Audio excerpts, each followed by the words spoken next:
La luz de la luna apenas se filtraba por las cortinas, pero era suficiente para iluminar el brillo de la pantalla del teléfono en mis manos temblorosas. No era un mensaje de texto, ni una llamada perdida. Era una fotografía, una sola, desgarradora imagen. Laura, mi Laura, la niña que había criado desde que tenía 3 años, vestida con un impoluto vestido de novia, sonriendo radiante. Y a su lado no estaba yo. No estaba el hombre que había dedicado 2 décadas a ser su padre, a secar sus lágrimas, a celebrar sus triunfos, a pagar cada factura, cada capricho, cada sueño. En su lugar, de pie, con una sonrisa que evocaba años de ausencia, estaba David, su padre biológico, el hombre que la abandonó antes de que aprendiera a atarse los cordones de los zapatos. La imagen no era de la boda, no aún, era una prueba de vestido, un ensayo de un futuro que yo había soñado y pagado, un futuro en el que no tenía cabida. Y en ese instante, en esa quietud asfixiante de la madrugada, algo se rompió dentro de mí. No era solo un corazón herido, era el crujido de un contrato no escrito, de una promesa tácita, de la lealtad que yo había entregado y que aparentemente no tenía valor. Había invertido cientos de miles de dólares en esa boda, un lugar de ensueño, un banquete digno de reyes, un vestido que costaba más que mi primer coche. Cada detalle, cada flor, cada violinista, cada dulce artesanal, llevaba mi nombre, mi esfuerzo, mi amor, o eso creía. Ahora era evidente que solo llevaba mi dinero. El amor era una moneda de cambio que ellos, Laura y su madre, Mónica, habían devaluado hasta la insignificancia. Dicen que el amor incondicional es una fuerza imparable. Pero, ¿qué ocurre cuando ese amor se encuentra con una ingratitud incondicional? Lo que sucedió a continuación no fue un capricho, no fue una pataleta de un hombre despechado.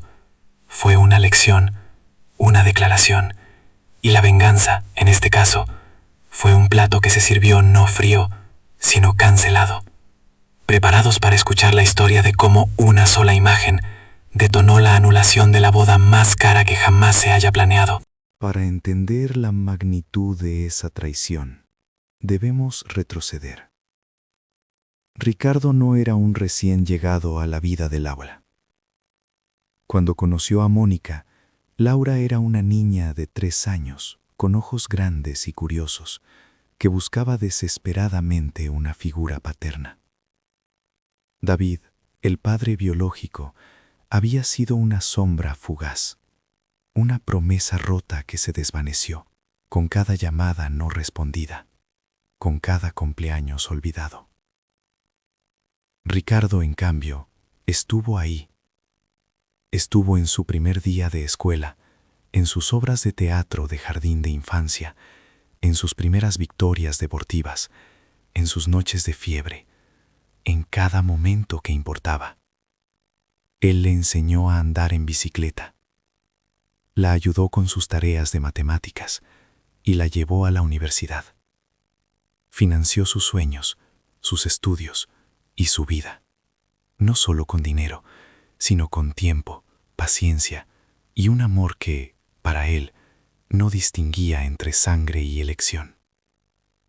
Laura lo llamaba papá, un eco dulce que resonó en su corazón durante casi 2 décadas. Mónica, por su parte, siempre fue consciente del sacrificio y la devoción de Ricardo. Al principio, era agradecida, cariñosa. Pero con los años, la gratitud se transformó en una expectativa silenciosa y el cariño en una dependencia cómoda.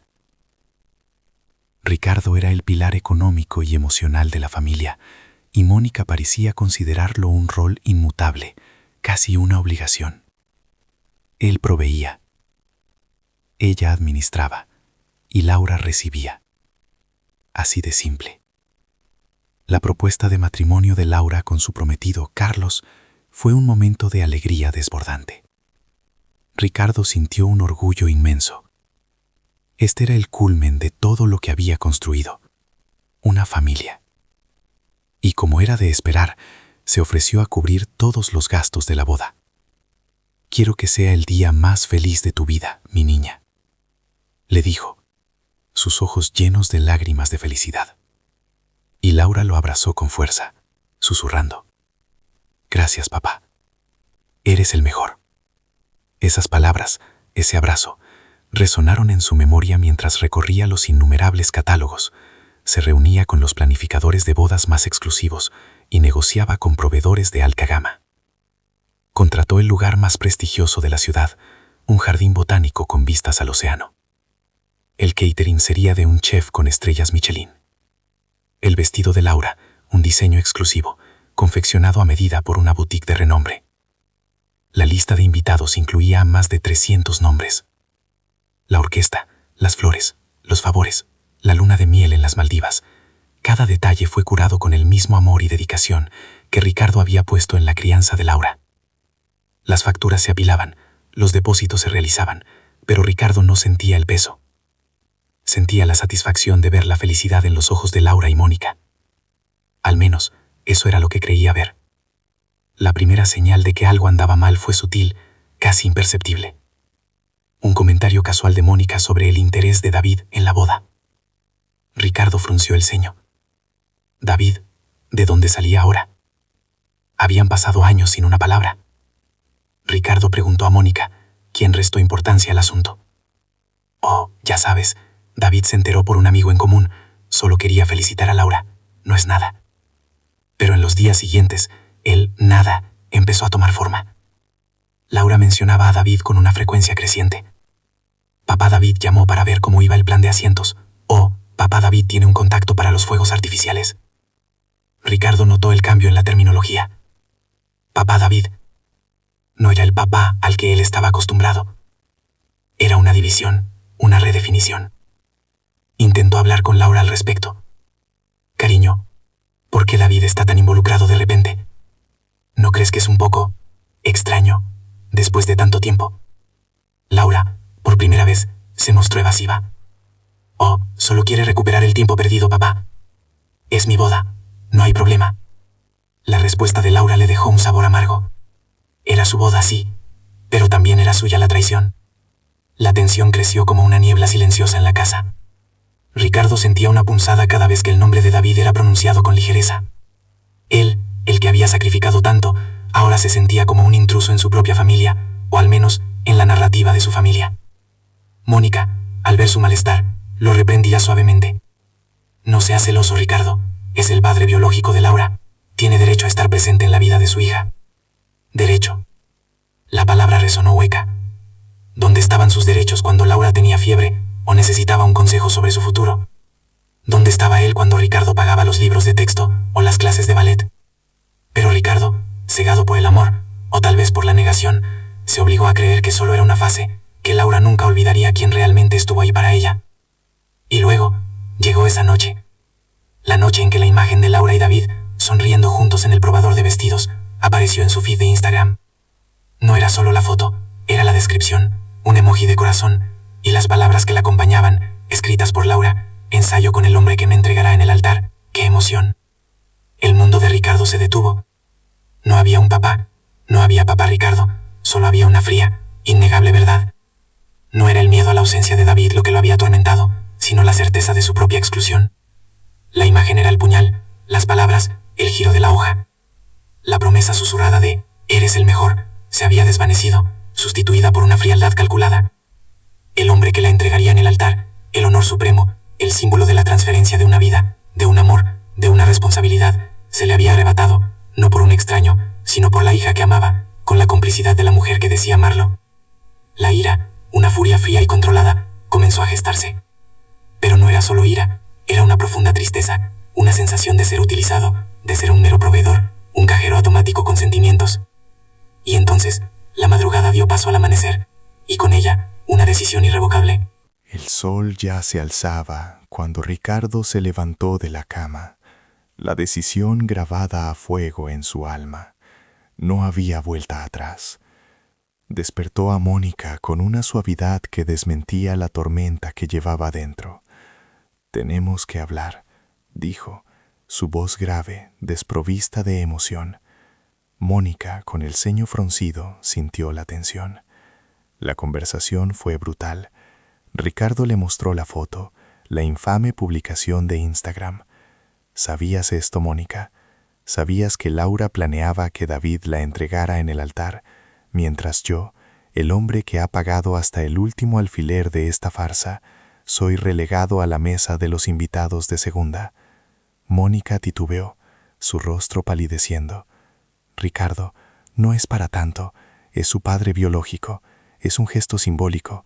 No significa que no te quiera». Su voz se apagó ante la mirada gélida de Ricardo. «Un gesto simbólico.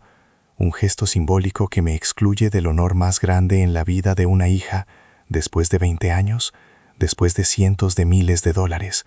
No, Mónica, esto no es un gesto simbólico, es una bofetada. Es una declaración de que mi amor, mi tiempo, mi sacrificio no valen nada, que solo soy tu cajero automático». Mónica intentó defenderse, apelar a su amor, a su familia, pero las palabras de Ricardo eran un muro inquebrantable. «Te has convertido en cómplice de esta farsa, Mónica. Tú me trataste como una fuente inagotable de fondos, y Laura me ha usado como tal. No más».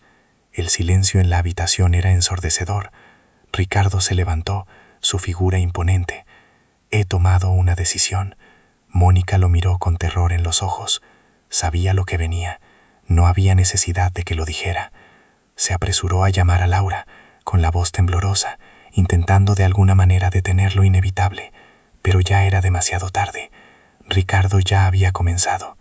Las llamadas, una a una, al planificador de bodas, al gerente del jardín botánico, al chef Michelin, al diseñador de vestidos, a la orquesta, a la agencia de viajes para la luna de miel. «Quiero cancelar todos los servicios», dijo Ricardo, su voz firme, desprovista de emoción. «Sí, entiendo la política de depósitos, entiendo las penalizaciones». Y colgaba, la mirada fija en el vacío. Algunos proveedores, al principio, intentaron razonar. «Pero señor, el depósito es no reembolsable y la fecha es en 2 semanas». Ricardo solo respondía con una frialdad inquebrantable. «Entendido. Considere el servicio cancelado. Las pérdidas son mi problema». No había ira en su tono, solo una resolución acerada. Era el sonido de un hombre que había llegado a su límite. Un hombre que, al ser tratado como un cajero automático, había decidido cerrar la cuenta. La noticia de la cancelación de la boda fue un tsunami. Laura al principio no lo creyó. «Papá está bromeando, ¿verdad? Es una de sus bromas pesadas». Pero Mónica, con la voz hecha pedazos, le confirmó la devastadora verdad. El jardín botánico cancelado, el catering ni hablar, el vestido impagable, ahora una prenda sin destino, la luna de miel, una fantasía desvanecida. La furia de Laura fue volcánica. Se enfrentó a Ricardo, sus ojos chispeando con incredulidad y rabia. «¿Cómo pudiste hacerme esto? Es mi boda. Arruinaste el día más importante de mi vida». Ricardo la miró, y por primera vez en años, Laura vio una dureza en sus ojos que nunca había presenciado. «Yo no la arruiné, Laura», dijo, su voz tranquila pero contundente.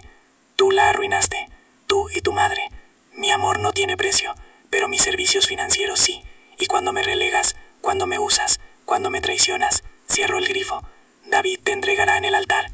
Él puede pagar por el altar. Yo ya no estoy disponible para tal fin». Las palabras se quedaron suspendidas en el aire, como una campana resonando en el vacío. La revelación no fue solo la cancelación, sino la verdad cruda y dolorosa, de que la lealtad y el respeto no se compran con dinero, y que la ingratitud tiene un precio que nadie está dispuesto a pagar. El caos que siguió a la cancelación fue monumental. La familia de Carlos, el prometido, estaba indignada. La vergüenza fue inmensa. La boda, por supuesto, no se llevó a cabo. David, el padre biológico, desapareció tan rápido como había aparecido. Sus contactos para fuegos artificiales se desvanecieron en el aire. No ofreció ayuda económica ni apoyo emocional. Su papel era el de una figura decorativa, y una vez que el escenario se derrumbó, se esfumó. Mónica y Laura se quedaron con el desastre. La relación entre Ricardo y Mónica se hizo insostenible. Él, por primera vez, vio claramente cómo había sido usado. Mónica, por su parte, nunca pudo perdonarle haber humillado a su hija. La pareja se divorció. Fue un final doloroso para una unión de más de 20 años, pero Ricardo lo vio como una liberación. Se había liberado de la carga de ser el proveedor incuestionable, de un amor que solo era condicional a su billetera. Laura intentó en varias ocasiones disculparse, arrepentida, al verse sin el soporte económico y emocional al que estaba acostumbrada. Pero Ricardo había puesto una barrera. «No se trata del dinero, Laura», le dijo con una tristeza profunda. «Se trata del respeto, de la lealtad, y eso no lo puedes comprar». Él continuó con su vida. Invirtió su tiempo y su dinero en sí mismo, en sus pasiones, en viajar, en causas benéficas que realmente valoraban su aporte. La herida sanaría, pero la cicatriz permanecería como un recordatorio de una lección crucial. Esta historia, que para muchos podría parecer un acto de crueldad, es, en realidad, un relato de autovaloración. Es la voz de un hombre que dijo: «Mi amor no es un cheque en blanco. Mi presencia no es un derecho adquirido».